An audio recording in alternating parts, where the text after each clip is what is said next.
What's going on, y'all?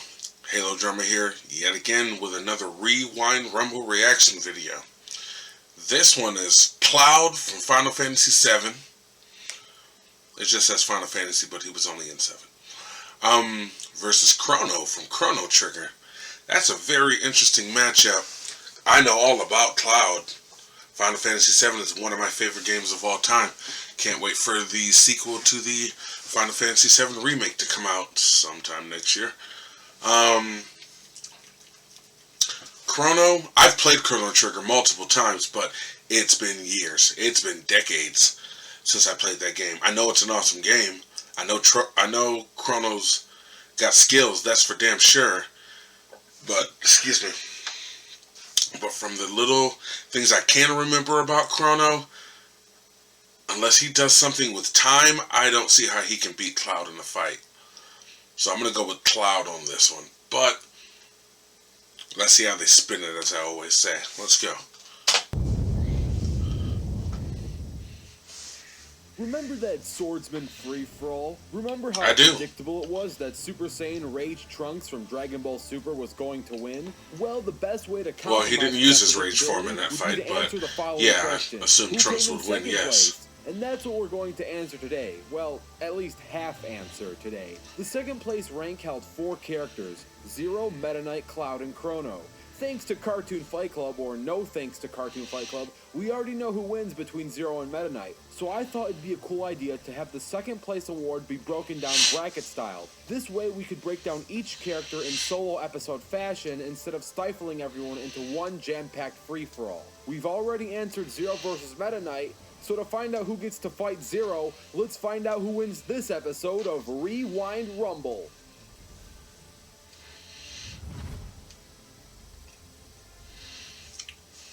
Meet Cloud and Crono. Again.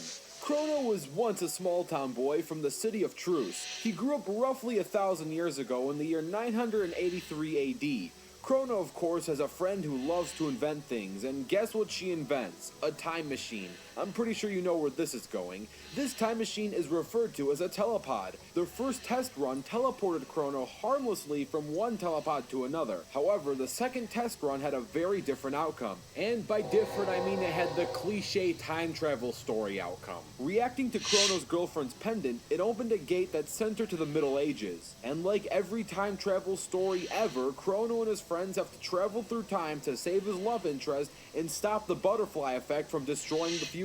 As for Cloud's strife, well, Cloud started off wishing to be a member of the Shinra Electric Power Cloud's Company. life is Now, fucked before up. you write his dreams off as some boring electrician who fixes ceiling fans, this power company had a private military branch. Weaponized trade services is probably the first sign that you live in a dystopian future, but that's a different topic for a different day. Anyway, this branch was known as Soldier, and Cloud saw it as the best way to foil the likes of Sephiroth. Actually, maybe he only cared about impressing Tifa, but then again, who could blame him for wanting to do that? But to the plot service of staying interesting, Cloud was cut short and he never made it into the official service, at least not yet. Instead, the Shinra Corporation turned him into a lab rat, and Cloud had been subjected to Mako poisoning. This gave Cloud the memories of his late friend Zack Fair. With these memories, Cloud now had the skills and tools to become the warrior he always dreamed of being. But what are these skills and tools? Well, let's go into them. But first, let's cut our boy Cloud short yet again and discuss Crono. Starting with Crono, let's talk about the stupid things that no one cares about, like Crono's katanas. They're his main weapon, quote-unquote, but that's nothing compared to his Dream Seeker. The Dream Seeker is his strongest weapon. It has an extremely high base critical hit ratio of 90%.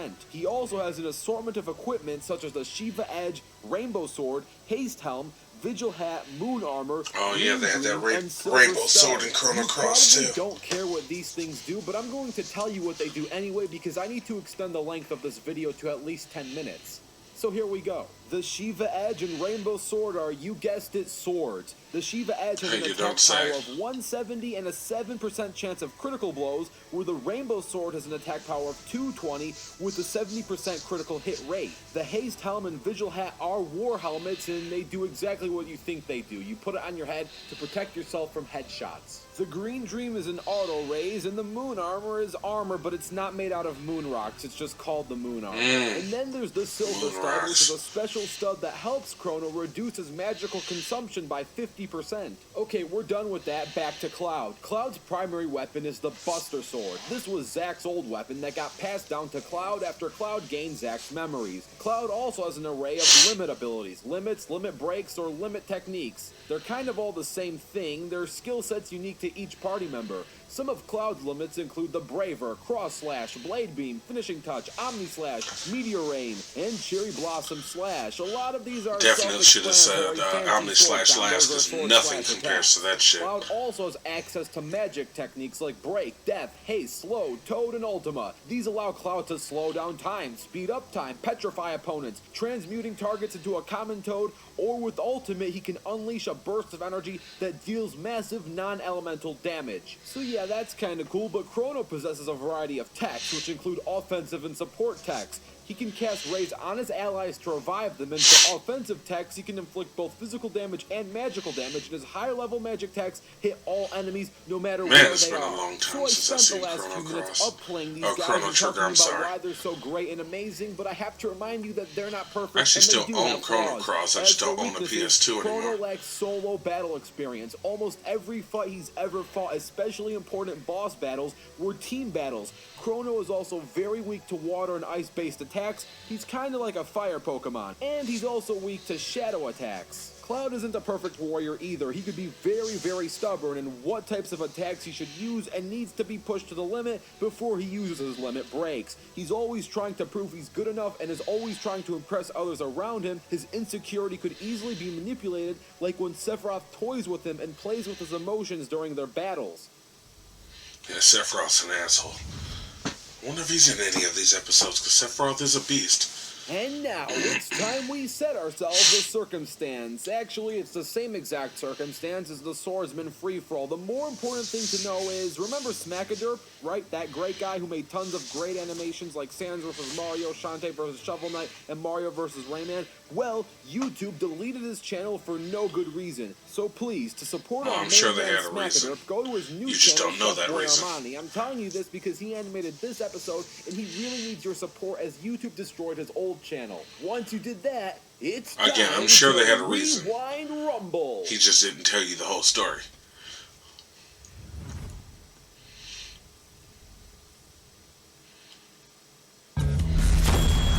Ready? Just straight into it, okay.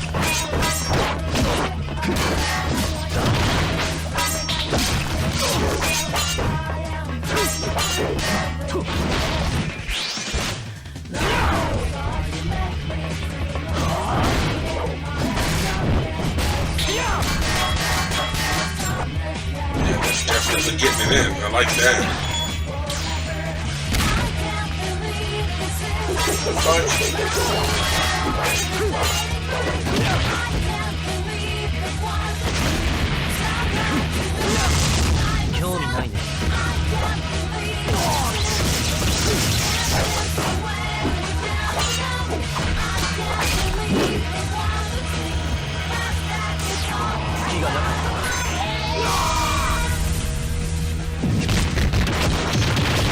If that's the Omni Slash, it's a wrap. お前に俺は倒せない。 I completely agree. As I said before the fight, make sure you are subscribed to Smackaderp's new channel, Chef Boy Armani, as YouTube unfairly deleted his old one. I'm telling you this because Chef Boy Armani animated this episode. I'd also like to thank VV Ornitaire for providing many Chrono Trigger calculations for this very post-analysis. Thanks, and enjoy the post-analysis. I'm not subscribing to that dude, but you're more than welcome to. Chef Boy Armani. The winner is Cloud Stripe. This one is initially a lot closer than expected. Statistically, both characters are almost dead even except when it comes to durability and attack potency. They both have FTL reaction speeds, as Cloud can react to Sephiroth and Crono can scale to Frog. Both characters can dodge light-based attacks. As for travel speed, they both are massively hypersonic. Take, for example, Frog's Beam and the Epoch ship, which Crono through scaling should be faster than both. Frog's Beam crossed the distance of an entire island in 1/15 of a second, making it roughly Mach 100,000, and the ship circled Earth in roughly 3 seconds. Cloud's best travel speed feats come from scaling off of Bahamut Fury. Bahamut Fury is far inferior to Sephiroth, let alone Cloud, and he was fast enough to travel the distance from a rogue planet to Earth in 11 seconds. As for attack potency, Crono can scale to Queen Zeal, who can output 6.37 Yatatons, which is roughly equal to about 375 planet Earths, or large planet-level busting capabilities. This is roughly 1/4 the size of I don't know if you guys can hear that, but apparently the dogs are excited. The Mountain of Woe, which is not a normal mountain. This is a magical floating mountain, and this mountain is calculated to have a radius roughly 1.5 million miles. To put that into perspective, Earth only has a radius of roughly 4,000 miles. So Crono scales to having large planet-class attack potency, which is great, but Cloud can scale to Sephiroth's supernova, which can swallow the entire solar system.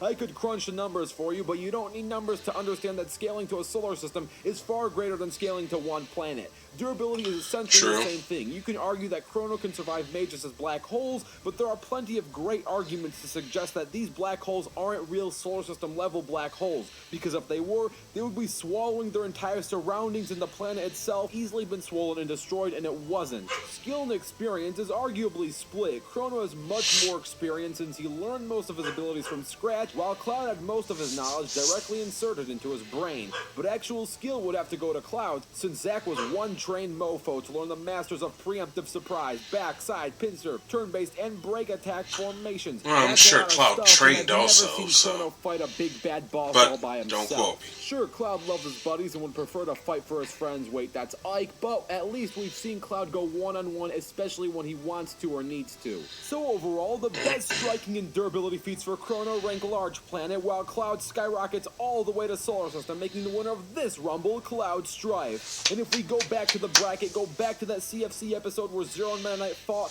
the battle for second place would be a fight between Cloud and Zero. And if you want to see that battle, all you have to do is like this video. I liked it already. Alright, I'm very satisfied with that outcome. As you said, Crono's got more experience than him, somehow. But, well, yeah, like I said, Crono goes through time and shit like that, so I guess I can see that. But, yeah, Cloud's just a fucking animal.